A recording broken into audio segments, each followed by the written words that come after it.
नमस्कार, आप देख रहे हैं एनबीसी 24। मैं हूं आपके साथ नीतीश सिंह। देखिए, बिहार के युवा अंकित हमारे साथ हैं, एथलीट की तैयारी करते हैं, लेकिन सरकारी मदद जो है इन्हें नहीं मिल पा रही है। काफी परेशान है, नाराज है। हम अंकित से पूछेंगे, अंकित, एथलीट की तैयारी आप कहां से कर रहे हैं? सर, हम अपने गांव से में रहकर ही एथलीट की तैयारी करते हैं और एक दिन में कम से कम 40 किलोमीटर हम प्रतिदिन रनिंग करते हैं। और हम मदद की उम्मीद लगा के आए हैं सरकार से, तमाम लोगों से, और बहुत से लोगों के पास गए हैं कि हमको मदद चाहिए केवल डाइट के लिए, ताकि इतना हमको हेल्प हो जाए कि डाइट का अपना हम कर सकें। लेकिन कहीं से कोई रिस्पांस नहीं मिला है और आज हम आपके पास आए हैं। आप पटना में कहाँ के रहने वाले हैं अंकित? पटना में भैया हम तारेगना के रहने वाले हैं जी। तारेगना से 10 किलोमीटर दूर एक गांव है मुस्तफ़ापुर जी, वहाँ का हम निवासी। कहाँ तक पढ़ाई की है आपने? 12th। आपने एथलीट चुना है और हाल के दिनों में नीरज चोपड़ा की बात करें, एथलीट में उन्होंने अच्छा नाम किया, चर्चा हर तरफ से हो रही है और बिहार के मुख्यमंत्री ने भी उन्हें बधाई दी थी उस वक्त। लेकिन बिहार के युवा, आप जैसे युवा जो तैयारी कर रहे हैं एथलीट की, क्या कमी रह जाती है सरकारी स्तर से जो आपको नहीं मिल पा रही है? सर, मेरा एक ही उम्मीद है और हम एक ही उम्मीद लेके चले हैं कि देश के लिए गोल्ड मेडल हम रनिंग के क्षेत्र में लाएं। हम मिल्खा सिंह को आज ही फॉलो करते हैं और दिन रात उनका वीडियो देखते रहते हैं। और हमारे नए तेजस्वी यादव जी जो डिप्टी सीएम बने हैं वो भी युवा हैं और स्पोर्ट्स से भी रह चुके हैं। इसलिए विशेषकर हमको उनसे आग्रह है कि हम जैसे लाखों युवा बिहार में बैठे हैं जो देश का नाम रोशन कर सकते हैं और लाखों गोल्ड मेडल बिहार में आ सकता है, बस थोड़ी सी सपोर्ट की आवश्यकता है और उसी सपोर्ट के लिए हम यहाँ तक मदद मांगने आए हैं। मुझे ये बताइए कि आपने पहले कहीं तैयारी की है, कोई ऐसा कहीं पे काम किया है आपने, या फिर गोल्ड मेडल के लिए, या फिर आपके पास कोई और मेडल जो प्राप्त? बहुत से मेडल है भैया। हम रांची गए, 1600 मीटर मेरा इवेंट हुआ, 5 किलोमीटर मेरा इवेंट हुआ, नालंदा डिस्ट्रिक्ट से मेरा इवेंट हुआ 1600 मीटर, पटना में महामैराथन में मतलब पूरे बिहार से नहीं पूरे देश से 16,000 अभ्यर्थी आए थे, वहाँ भी हमने इवेंट किया और हर जगह मेरा स्थान प्रथम रहा है। कहीं भी ऐसा नहीं हुआ कि सेकेंड या थर्ड हम आए, हर जगह मेरा स्थान प्रथम आया है। सिर्फ यही मैराथन जो हुआ पटना में, इसमें मेरा 15 रैंक आया, चूँकि में ऑल ओवर इंडिया से बच्चे आए थे।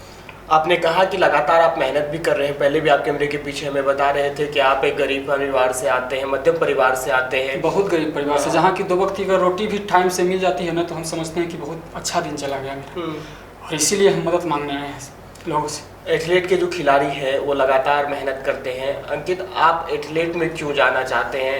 ये कोई सपना है आपका या फिर आप अलग तरीके से कुछ बड़ा पैसा? जब हम 10th पास किए थे उसी दिन से हम देखे हैं कि देश के लिए गोल्ड मेडल लाना है। एक मिल्खा सिंह का हम इंटरव्यू देखे थे, उसमें उनसे पूछे थे कि आपका आखिरी इच्छा क्या है, वो बोले थे कि कोई भी देश का बच्चा गोल्ड मेडल रनिंग के क्षेत्र में ले आए।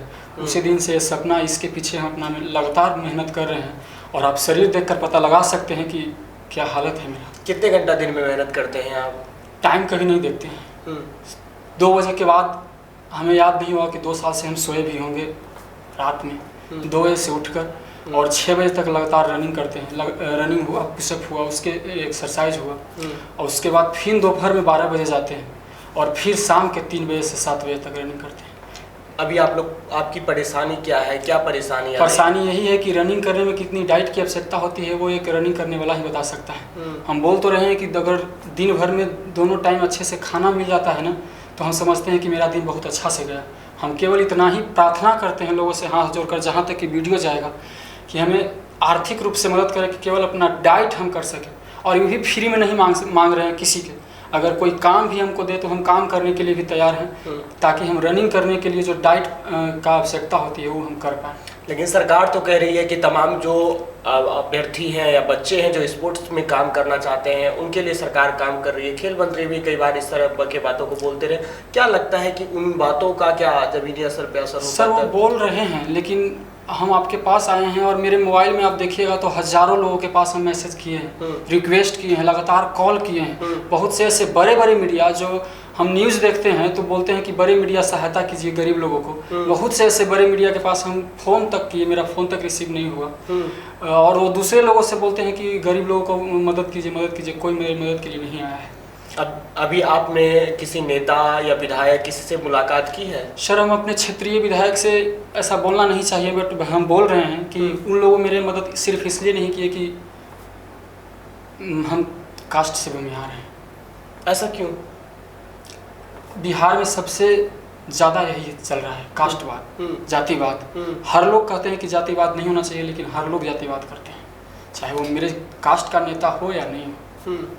तो क्या आपने कहा कि जातिवाद की बात की अंकित, तो क्या लगता है कि आप जो इन नेताओं से मुलाकात की तो उन्होंने कुछ आश्वासन या बहुत लोगों से हम मिले, आश्वासन तो बहुत मिला भैया, लेकिन कोई मदद के लिए नहीं है।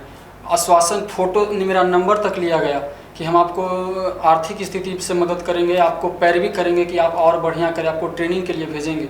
लेकिन पुनः जब हम 1 घंटे के बाद उनके पास कॉल किए, 4 दिन के बाद कॉल किए कि भैया हमको आप बोले थे, न तो कॉल का जवाब मिला और न ही मैसेज का जवाब मिला। तो देखिए, ये अंकित हैं, पटना के मसूरी क्षेत्र से आते हैं और मुस्तफापुर इनके गांव का नाम है। और अंकित तैयारी कर रहे हैं एथलीट की। इनका सपना है कि देश के लिए गोल्ड मेडल लाए और लगातार मेहनत करते हैं। इनका कहना है कि सुबह 2 बजे तक जग जाते हैं, यानी कि अहले सुबह जगकर लगातार तैयारी कर रहे हैं, लेकिन सरकारी मदद जो है वो नहीं मिल पा रही है। नाराजगी भी है और इनका कहना है कि सरकार से हम मदद की अपेक्षा लिए हम आप तक आए हैं। यदि सरकारी मदद मिल जाती है तो हम बिहार से बाहर निकलकर बेहतर कर पाएंगे। और अंकित का ये भी कहना है कि तमाम लोगों से इन्होंने मुलाकात की है, लेकिन आश्वासन तो मिले हैं, लेकिन मदद के लिए कोई भी आगे नहीं आया है। तेजस्वी यादव से भी इनकी आस है, नए मंत्री बने हैं, डिप्टी सीएम की जिम्मेदारी दूसरी बार संभाली है, तो एक उम्मीद है। और साथ ही साथ तमाम जो नेता हैं या जितने भी हमारे व्यूअर हैं उनसे भी इनका अपील है, उनका कहना है कि आप मेरी मदद कर सकते हैं। अंकित जो है पटना में रह रहे हैं, पटना में रहते हैं आप? तरागना में रहते हैं, मसूरी के तरागना में रहते हैं अंकित, और लगातार मेहनत कर रहे हैं। और हमारी भी अपील है कि अंकित के जज्बे को देखते हुए यदि आपको लगे कि इनकी मदद करनी है तो आप मदद कर सकते हैं। और एक बात हम कहना चाहेंगे भैया, माफ़ी चाहते हैं बीच में बोलने के लिए, कि हम ऐसे ही मदद नहीं मांग रहे हैं, आपके पास भी हम ऐसे ही नहीं आए हैं। बाई प्रूफ अगर कोई को लगता है कि झूठ है या सच है तो मेरे साथ केवल एक दिन कोई भी नेता या मंत्री या कोई भी मीडिया वाले बड़े पत्रकार से हम हाथ जोड़कर विनती करते हैं, अगर वो लोग वायरल करेंगे तो पक्का हमको मदद मिलेगा। एक दिन केवल मेरे साथ रहकर देखें, एक दिन में कम से कम 50 से 60 किलोमीटर हम रनिंग करते हैं। देखिए, एक मध्यम परिवार के लड़के हैं अंकित और लगातार मेहनत कर रहे हैं। इनका कहना है कि हर दिन 40 से 50 किलोमीटर तक रनिंग कर रहे हैं और जज्बा है अपने लिए कुछ करने का, देश के लिए बेहतर करने का। और इसी जज्बे जुनून के साथ जो है एक उम्मीद है, आस है और लगातार मेहनत कर रहे हैं। आपकी क्या राय है? आपको क्या लगता है अंकित को जो है सरकारी मदद जो है किस स्तर से मिलना चाहिए? और सरकार के जो नेता हैं, अधिकारी हैं, वो लगातार बड़े बड़े दावे करते हैं, तो ऐसे युवा को, प्रतिभाशाली युवा जो लगातार मेहनत कर रहे हैं, ऐसे युवाओं को भी मदद की जरूरत है। तो सरकार के तमाम जो नेता है उन्हें आगे आना चाहिए। कमेंट बॉक्स में लिखिए और इनकी मदद के लिए आप आगे आ सकते हैं। बहुत बहुत धन्यवाद।